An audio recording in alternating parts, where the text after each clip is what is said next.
네, 지난주에 이어서 이제 뭐 주거 실태 조사라든가 관련되는 지표들, 부동산이 흐름이 어떻게 가고 있는가, 가격은 또 얼마나 올랐고 얼마만큼 또 내렸는가, 뭐 이런 걸 조사하는 통계 자료가 있죠.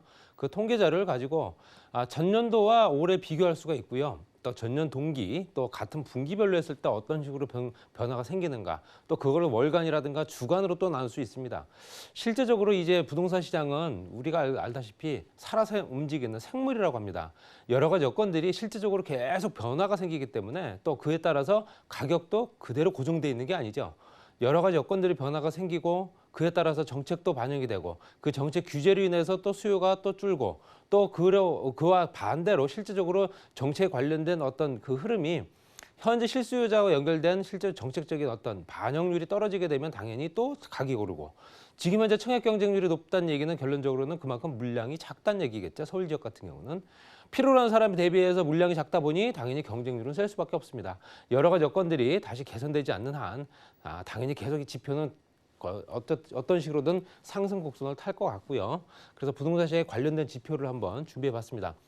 여러 가지 여건들이 이제 전체적으로 봤을 때 이제 그 실제적으로 어떻게 흐르고 있는가를 볼 수 있습니다. 그래서 뭐 실제적으로 소비자 물가 라든가 소비자 물가 같은 경우는 뭐 지금 얘기할 필요가 없죠. 이제 마이너스 시대로 돌아섰기 때문에 당연히 또 주택담보대출 금리 같은 경우도 작년 4월 대비 이제 올해 4월 한 3월까지 기준 봤을 때 좀 떨어졌죠. 2.48% 정도로. 주택담보대출액도 실제로 조금씩 줄긴 했으나 뭐 전년 4월에 비해서는 좀 늘어난 편입니다. 635조 원 정도 됩니다. 주택 관련된 담보대출이요.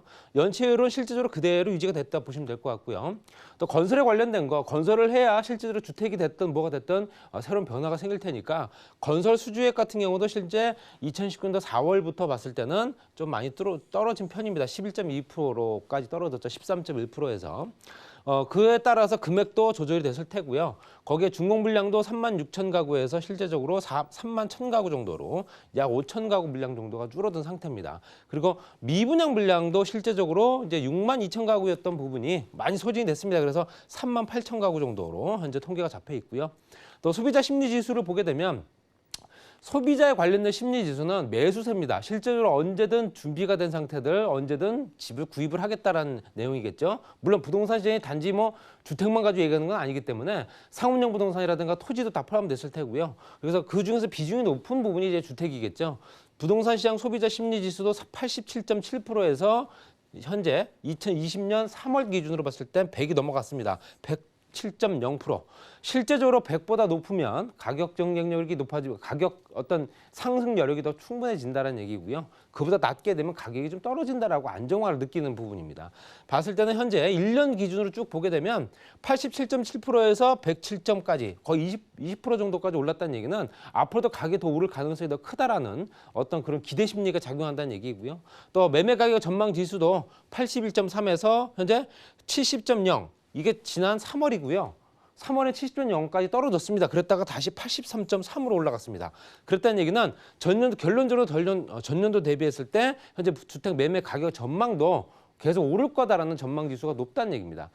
여러 가지 여건들이 중앙정부에서는 각종 규제를 내놓고 부동산 시장이 다시 움직이게 되면 또 정책을 내놓을 거다라는 내용을 계속 반복을 하고 있습니다.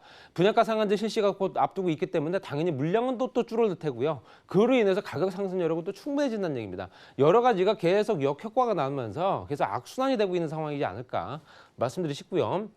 가격 동안 보게 되더라도 일단은 실제적으로 1년 정도 통계를 보시게 되면 2019년 4월부터 2020년도 4월까지 봤을 때 그래프만 한번 쭉 보십시오. 실제적으로 현재 평균치보다도 밑에 있었던 수치들이 다 평균치 위로 올라갔죠. 그렇다는 얘기는 전국적으로도 가격이 오르고 있다는 계산입니다. 지난 노무현 대통령 때도 마찬가지였고요. 그 역대 가장 세다는 부동산 정책이 많이 나왔던 그 시대에도 주택가격, 토지가격이 가장 많이 오른 시기, 그걸 그대로 현재 유지가 되고 있는 상황이 아닌가. 그 상태가 현재 그대로 똑같이 재현되고 있다라고 느끼고 있다 말씀드리고 싶고요. 수도권 지역도 마찬가지입니다. 현재 평균치보다 낮았던 수치가 작년 4월만 해도 올랐습니다. 4.62부터 해서 현재 아파트 매매, 전세, 토지 가격까지 같이 올랐다 보시면 될 것 같고요. 비수도권 같은 경우도 마찬가지입니다. 비수도권 같은 경우도 수도권이 아닌데도 불구하고 1년 사이에 그래도 그 폭은 작긴 하지만 그래도 현재 평균치보다도 오른 상태로 현재 그래프가 나타나 있고요. 강남 4구야 뭐 말할 것도 없죠. 당연히 2019년 4월 달 기준으로 봤을 때 평균치 밑에 있었던 현재 아파트 전세 가격도 당연히 4.44%까지 올랐고요. 또 아파트 매매 가격도 현재 한동안 2019년도 10월 달에 잠깐 떨어졌다가 다시 올라서 실제적으로 예전에 저점보다도 더 높은 수치를 나타내고 있다 보시면 될 것 같습니다. 이런 여건들이 계속 매년 반복이 되고 있습니다. 여러 가지 여건들이 변화가 생긴 부동산 시장이 안정화가 됐다라고 계속 얘기는 하고 있지만 안정화는 안 됐습니다. 계속 오르고 있죠. 전체적으로 오를 만한 지역은 계속 오른다 보시면 될 것 같고요. 대전과 광주도 마찬가지고요. 대전과 실제적으로 대전도 현재 수치상으로는 오른 편이지만 광주시장 같은 경우는 좀 마이너스 행진을 하고 있습니다. 여러 가지 여건들이 많이 개선되지 못했기 때문에 실제적으로 그만큼 거래가에 반영이 됐다 보시면 될 것 같고요.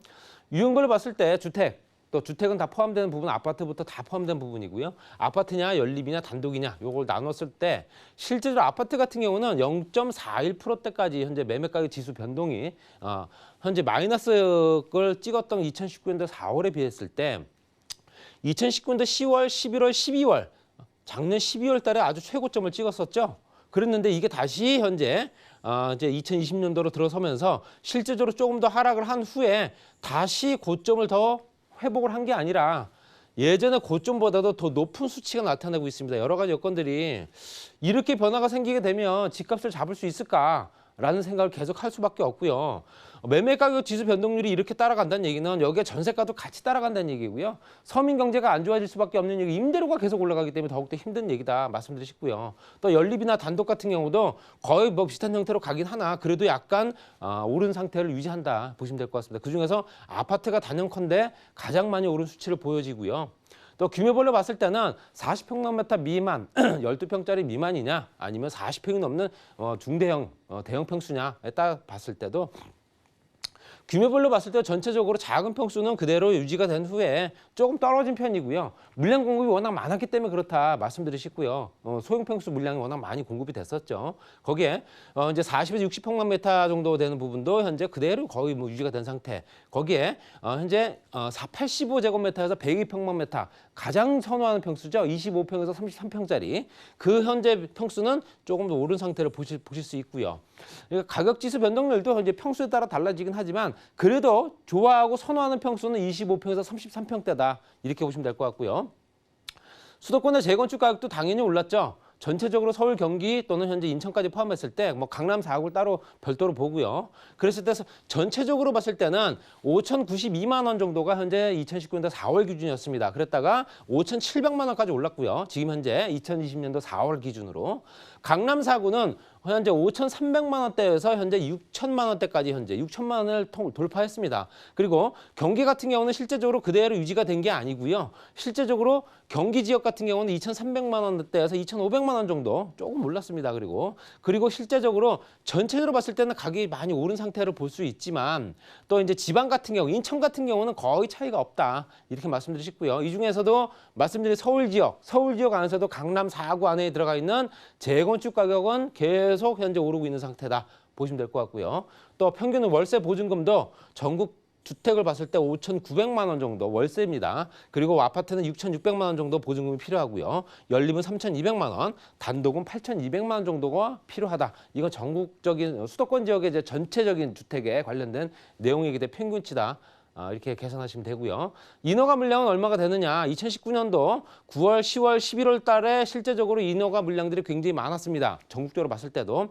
그렇지만 현재 흐름을 따라서 또 코로나뿐만 아니라 경제 상황이라든가 이런 것들 굉장히 안 좋아지기 시작하면서 현재 인허가 물량도 굉장히 많이 소폭 줄은 상태고요. 많이 줄었다는 얘기는 그만큼 이제 물량 자체가 확보가 어렵다는 얘기입니다. 여러 가지 여건들이 계속 주택 가격을 가격을 상승하는 데 자극을 준다는 얘기고요. 또 민간이라든가 공공, 중공 실적을 보더라도 민간 부분 비율이 실제적으로 82%대입니다. 그리고 가구로만 따지게 되면 민간 부분 25,000 가구, 공공 부분이 5,400 가구 정도가 공급이 됐다. 이건 2020년도 3월달 기준입니다. 그렇지만 지금 현재 청년주택 신혼희망타운을 얘기를 하게 되면 그만큼 공급 물량도 늘고 그로 인해서 필요로 하는 사람들한테 주택을 많이 공급을 했다라고 얘기하는데 이 수치로만 보게 되면 5,400 가구밖에 공급이 안 됐습니다. 그럼 어떤 수치를 가지고 통계를 냈는지 좀 궁금하고요. 아파트 전세 가격도 실제적으로 같이 오를 수밖에 없고요. 전체적으로 봤을 때는 전국적으로 봤을 때는 976만 원 정도 나타내고 있고요. 수도권 지역이 1,300만 원 정도. 이건 평당 가격입니다. 평당 한 평에 얼마냐를 기준으로 잡았겠죠. 한 평에 1,300만 원 정도 보시면 될 것 같고요. 기타 지방은 500만 원에서 700만 원 정도. 그리고 유형별 매매 가격 대비 전세 가격 비율, 전세가율이라고 하죠. 전세가는 얼마나 되는가 봤을 때 평균 70% 정도. 아파트나 현재 단독 같은 경우는 거의 70%대고요. 연립 같은 경우는 47%대 이렇게 보시면 될 것 같습니다. 그리고 분양 가격도 실제적으로 현재 2,600만 원 정도를 차지했던 서울 지역이 2,600만 원 정도 되네요. 실제로 더욱더 오를 거다라고 예상을 하고 있고요. 그리고 제주도 지역이 2,000만 원 정도. 그리고 실제적으로 전체적으로 보게 되면 거의 1,000만 원대에서 900만 원대 이렇게 보시면 될 것 같습니다. 지역별로 이건 아파트 재건축뿐만 아니라 신규 분양 물량들 다 포함시킨 거기 때문에 또 분양 물량이 얼마만큼 되는가를 보게 되면 경기 지역이 실제적으로 가장 많습니다. 물량이 가장 많죠. 거기 인천 지역. 그리고 가장 작은 건 언제나 서울입니다. 물량을 확보할 수 있는 조건들이 안 되기 때문에 당연히 가격은 오를 수밖에 없고요. 서울 지역의 수도권 지역으로 또는 현재 그 외 지역으로 흩어지게끔 만들기 위한 3기 신도시가 만들어지긴 하지만 이 또한 시간이 필요하기 때문에 여러 가지 여건의 변화가 눈에 보일 만큼 현재 만들어질 수는 없다는 얘기입니다. 그렇기 때문에 지속적으로 가격은 오를 테고요. 떨어져 봐야 소폭 떨어집니다. 당연히 투자 가치는 계속 높아질 거다. 주택 가격 상승률은 계속 높아질 거다. 이렇게 보시면 될 것 같습니다.